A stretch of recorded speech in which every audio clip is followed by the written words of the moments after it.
سر میرا ایک کوشچن ہے کہ پاکستانی کلچر میں جو مرد ہے وہ حق جتاتا ہے اپنا کہ اس کا ایک درجہ بلند ہے، اور پھر اس حق میں جو ہے وہ اپنے رشتہ داروں کی زیادہ عزت کرواتا ہے، اور عورت کے اوپر یہ سائیکالوجیکلی فورس کرتا ہے کہ وہ صرف اپنے رشتہ داروں سے صرف اور صرف فارملی ملے، یعنی کہ اپنے پیرنٹس سے اور اپنے بہن بھائیوں سے.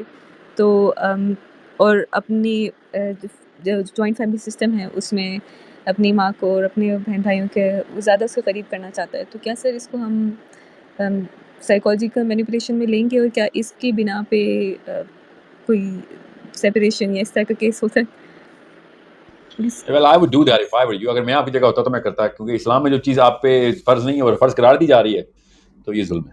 اوکے، وہ آپ بوجھ اٹھا سکتی تو آپ اٹھا، اللہ وہ بناتا آپ کے لیے فرض.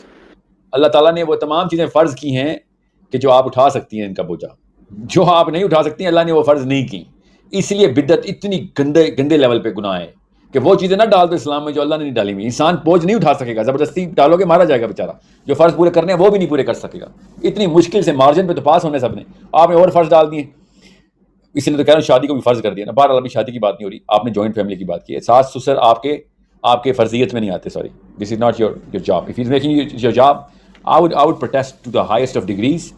میں اسلام کی لڑائی کے لیے آیا ہوں دنیا میں، سوری، اور لڑکیوں کو بھی کہتا ہوں کہ آپ اسلام کے کام کرنے کے قابل ہو جائیں. آپ خدا کا واسطہ ہے وہ والی باتیں ترویج میں لے کے آئیں، تلقین میں لے کے آئیں، نہیں تو پھر تھریٹ میں لے کے آئیں کہ بھائی اسلام کے لیے تو سب کچھ قربان ہے.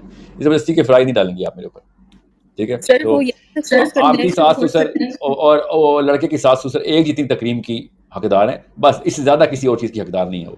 ٹھیک ہے، یہ پوجا پاٹ میں آ جاتا ہے جس لیول پہ خدمت کرتے ہیں ہم لوگ. لڑکے کا کام ہے اپنی ماں کو پیر چومے بھی اور دبائے بھی اور دھوئے بھی، ٹھیک ہے؟ اب کام ہے اس کا حق ہے ماں کا، اس کی ماں کا حق اپنے بیٹے پہ ہے، اپنی بہو پہ نہیں ہے. سوری، ٹھیک ہے؟ اسلام میں کوئی اور چیز نہ ڈالیں پلیز، زبردستی نہیں ہے. اور وہی تباہی پھر بھگتے ہیں پھر 50 سال کی. آپ کو پتہ ہے ہر ہم نہ کرنا سے دوسرا گھر، but I wouldn't be wrong جس میں بہو اپنی ساس کے مرنے کی دعائیں کر رہی ہے. بلکہ آپ تو پتہ کیا پوچھا جاتا ہے ساس کی عمر کتنی، 60+ ہے؟ ہم خیر ہے، ٹھیک ہے، کیونکہ یہ بتا رہے تھے کہ جلدی مر جائے گی. یہ حالات ہیں. پہلے اتنی انسنسیئر عورت سے شادی کرنی پڑ رہی جو میری ماں کے مرنے کا ویٹ کر رہی ہو. اس سے میں کہوں کہ میرے سے سنسیئر ہو، میں تو شرم آنی چاہیے. کسی قصور کس کا ہے؟ میرا قصور ہے. زبردستی اس کی وارڈن شپ کے اندر ڈالا جا رہا ہے. تو پھر جیلر ہمیشہ مرنے کی بد دعائیں کھاتا ہے قیدیوں سے. یہ فطری نیچرل سائیکالوجی ہے ہماری. اوکے.